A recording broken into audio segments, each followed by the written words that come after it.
Cantabria desde la Solana tiene esta noche los escritores como elemento central del programa.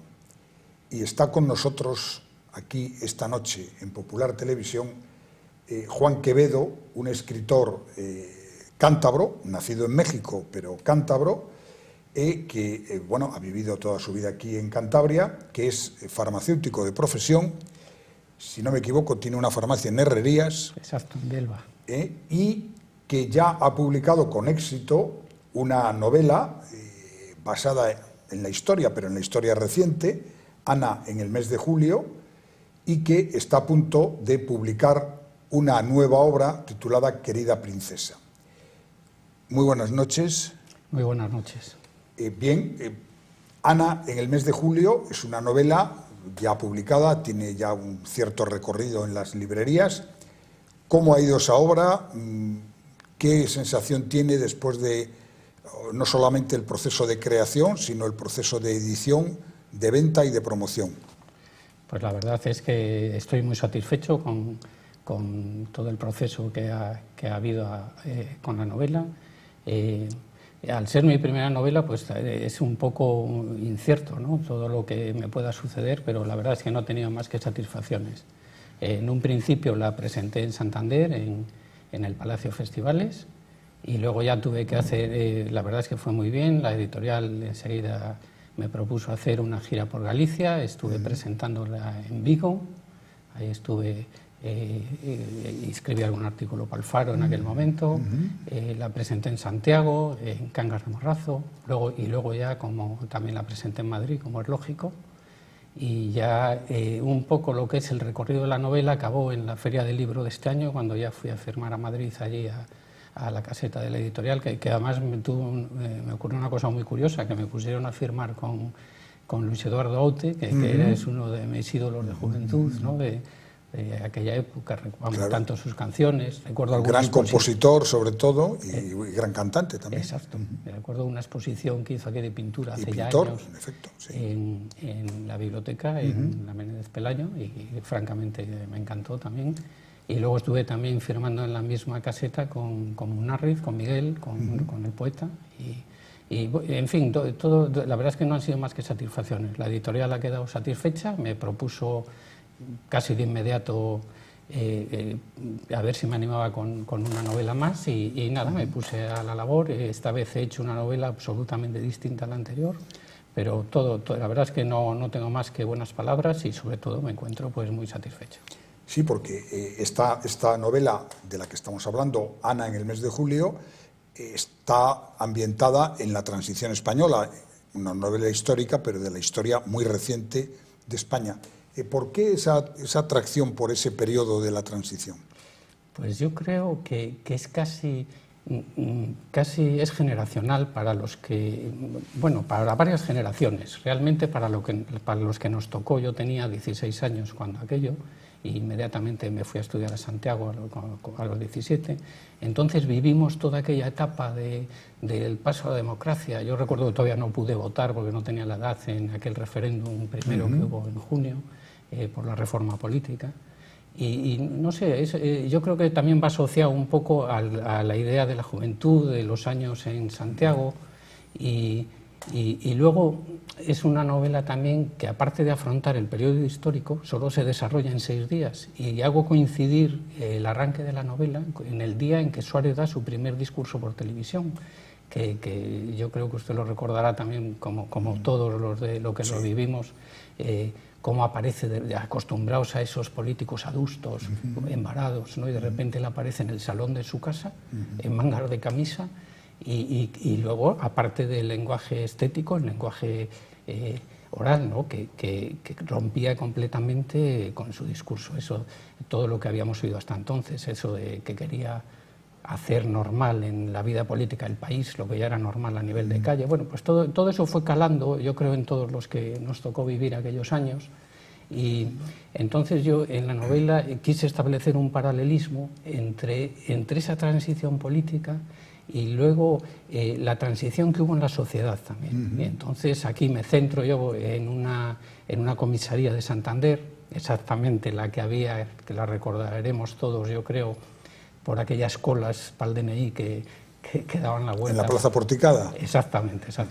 Y allí se va a desarrollar un policía, un comisario, Juan Mayo es el protagonista de la novela, y entonces, tanto en comisaría como en la vida, pues va a haber esa lucha que hubo entre lo viejo y lo nuevo, tanto en política como él se va a enfrentar digamos, a la vieja guardia dentro de la policía, él ya llega con otras maneras de entender la vida, de entender, y entonces establezco ese paralelismo también para desarrollarlo a lo largo de la novela, lo veremos también en la escuela. Acostumbrados todos, pues oye, quien más que menos, pues recordamos la vara de Avellano. Sí. Y luego ya, pues ya surge ese diálogo intergeneracional entre profesores y alumnos, en la familia incluso también. Yo recuerdo antiguamente que las relaciones paterno-filiales eran pues mucho más autoritarias y en fin, se produce una transformación en la sociedad mucho más profunda de lo que nosotros podemos prever a primera vista o entrever.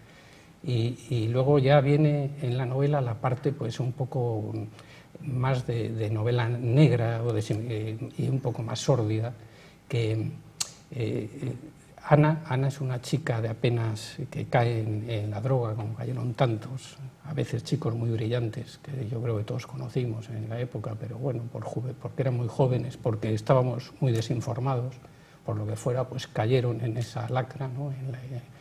Y entonces vamos a ver una historia de superación personal, usando además como hilo conductor un poco el Crimen y Castigo, la novela de Dostoyevski, y vamos a ver cómo Ana, a través de una relación casi paternofilial que le va a surgir con Juan Mayo, con el comisario, y luego va a encontrar también el amor, y a través del amor y la amistad, y después de una tragedia inmensa en su vida, que es la muerte de su novio no por una sobredosis, sino por una dosis adulterada, eso la va a hacer reaccionar y la va a hacer sobrevivir a aquella tragedia y aquella lacra que se vivió en la sociedad de finales de los 70 y los 80.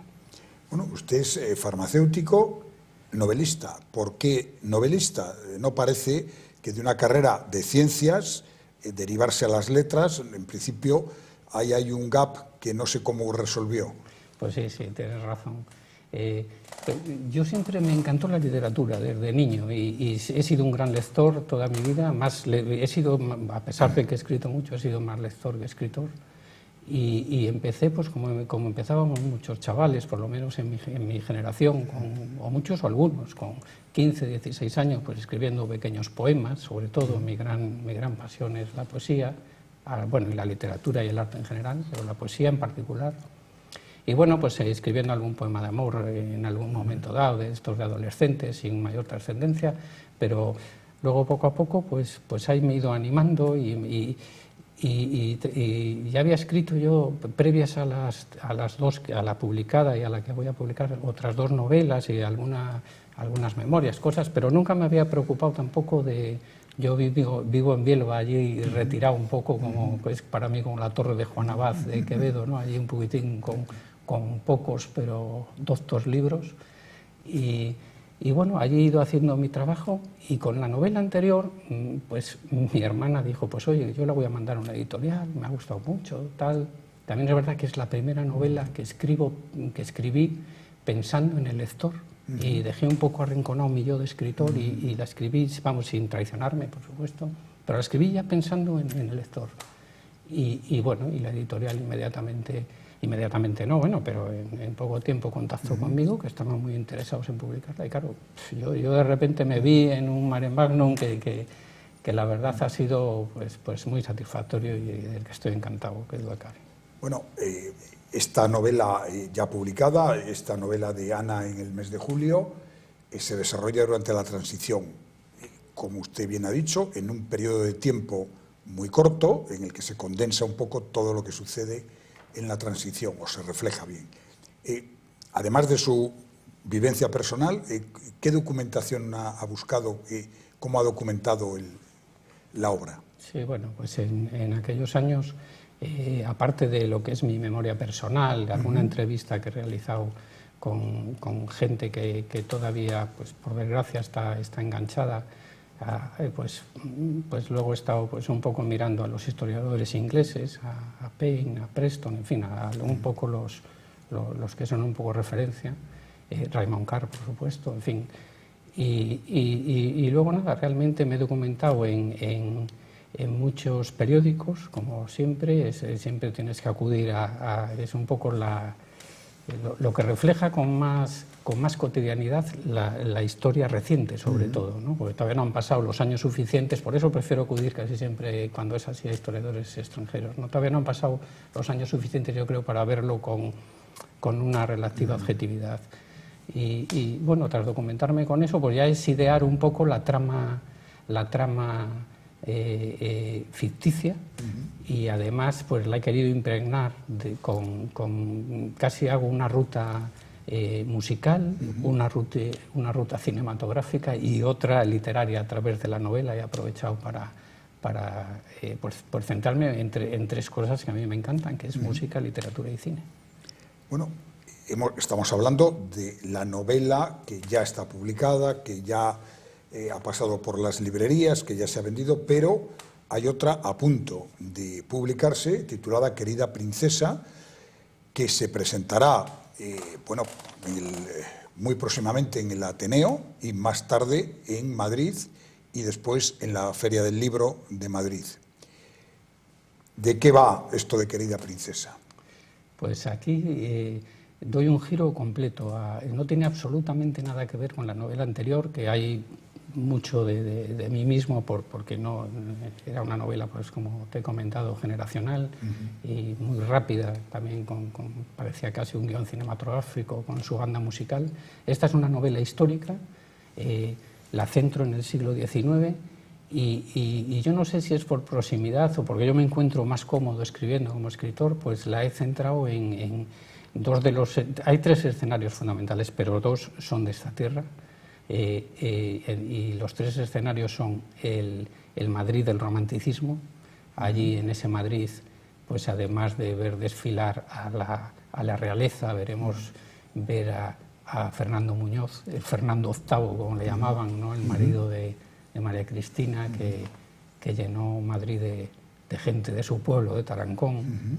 Y veremos también pues a Martínez de la Rosa, veremos a Juan y Medio, a Mendizábal, el temido Mendizábal, ¿no? que se ridiculizaba tanto por su origen judío en su momento, pero que tanto temían cuando le tenían delante. Y luego, por supuesto, el Madrid literario. Iremos al Café del Príncipe, a la tertulia del Café del Príncipe, donde se reunían Larra, donde se reunían todos los románticos, Antonio Gutiérrez, en fin, todos ellos, Gil Carrasco, en fin. Y ahí se desarrollará, empieza en 1833 y nos vamos a ir hasta 1888. Hago aquí acabo con los escenarios para no hacerlo muy complicado. Luego se va a desarrollar también en el Santander del comercio colonial. Ese Santander que ya empieza a declinar un poco el comercio de la lana, pero sin embargo está en plena pujanza el comercio de la harina, cuando el camino de Alar pasando a Santander era una sucesión de molinos donde se moría el trigo para llegar al puerto, y en esos barriles de madera pues llevarlos a las colonias, ¿no? a las colonias de Barlovento, ¿no? como se decía entonces. Y luego está, por último, La Cavada. La Cavada es mi pueblo de referencia, es el pueblo de mi familia, es donde mis antepasados llegaron allí en el siglo XVII, en el primer cuarto siglo XVII, a la fábrica de cañones de La Cavada. Y entonces he aprovechado para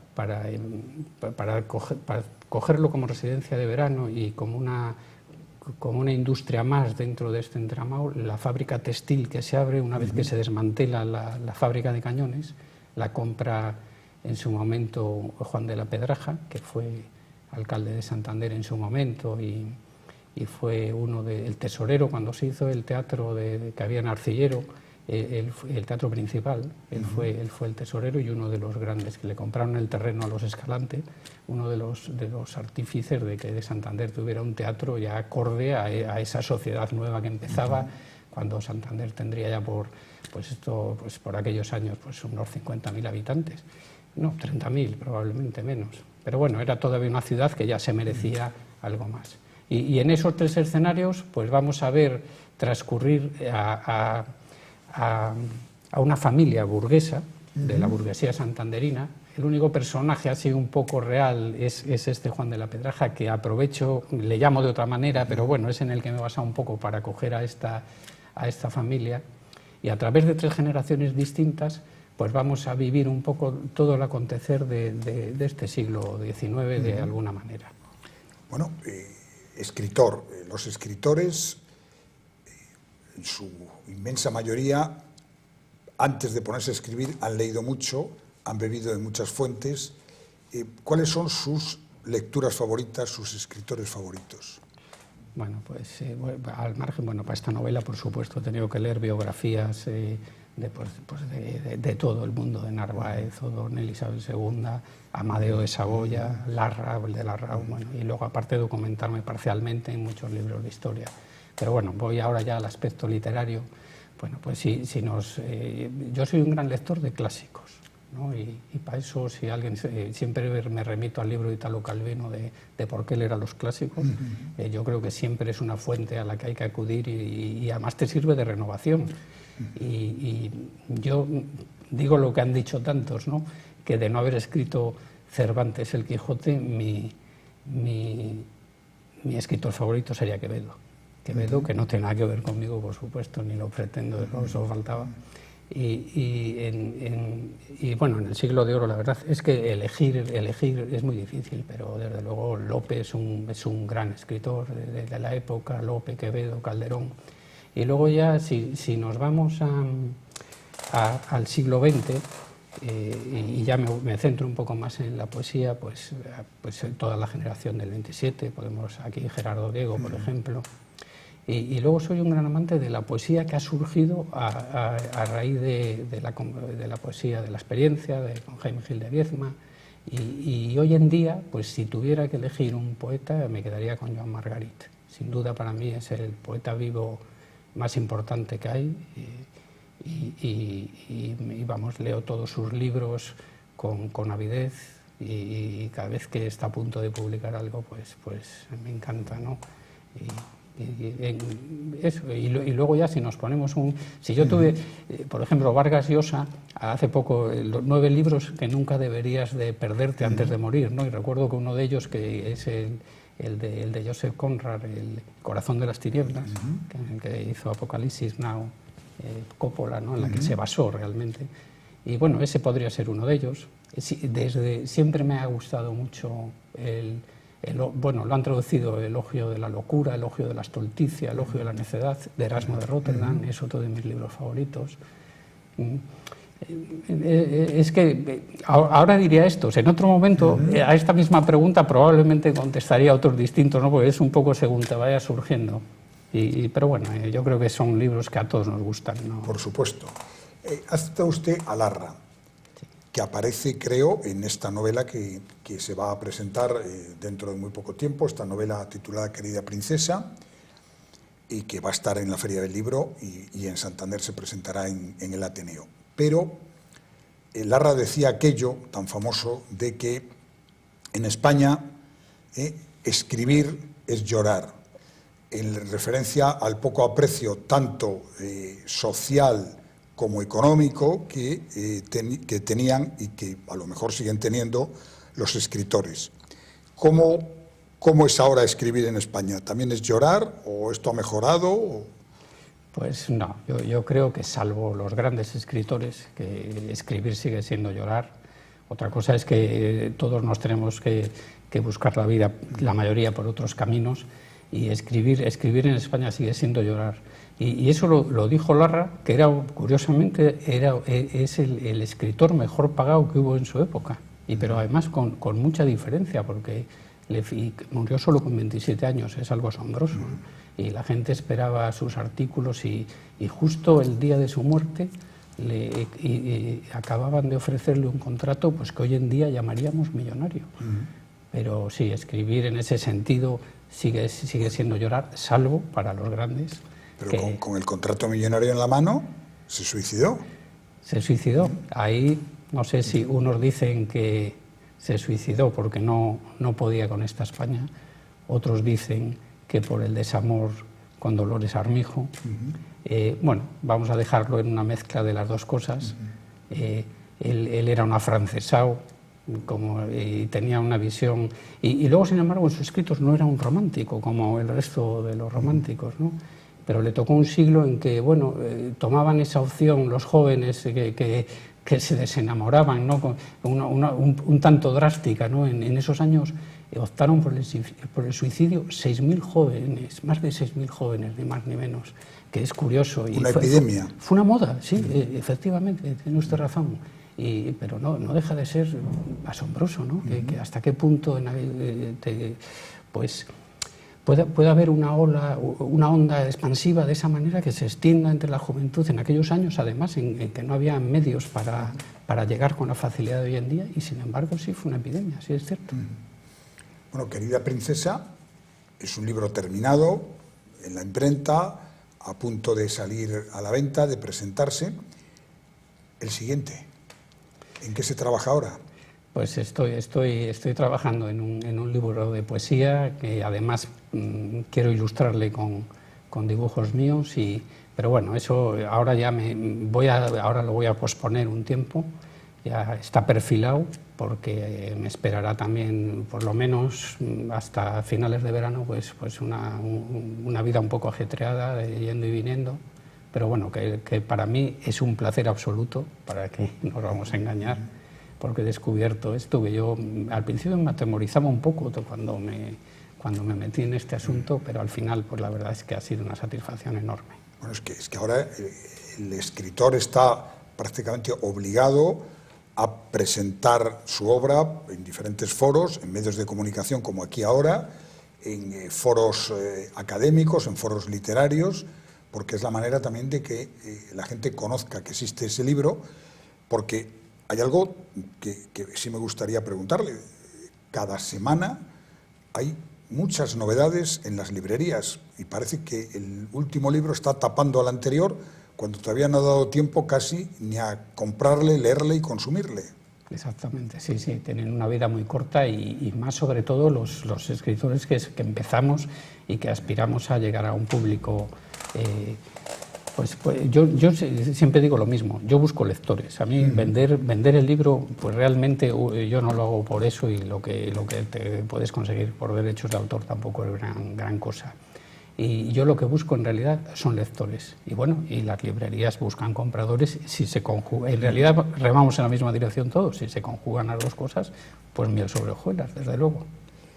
Muy bien, pues muchísimas gracias a Juan Quevedo, que nos presentará dentro de muy poco tiempo esta nueva obra, Querida Princesa, ambientada en el siglo XIX, en Madrid, en Santander y en La Cavada, y que promete, porque parece que también es una saga generacional.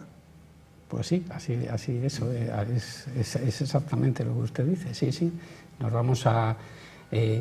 voy a usar además dos voces narrativas. Voy a hablar en tercera persona para el tiempo pasado, y para el tiempo actual, que es 1888, los primeros meses, voy a usar la primera persona. Me he metido en la de una adolescente que se llama Elvira, que es la nieta de la familia original, digamos, y entonces esa para mí ha sido una gran satisfacción, meterme, pues no sé, buscar en ese alma femenina y colocarme en aquellos años, ir a un internado de monjas, y ver un poco además con objetividad y frialdad los aconteceres familiares, y esta chica pues los irá contando.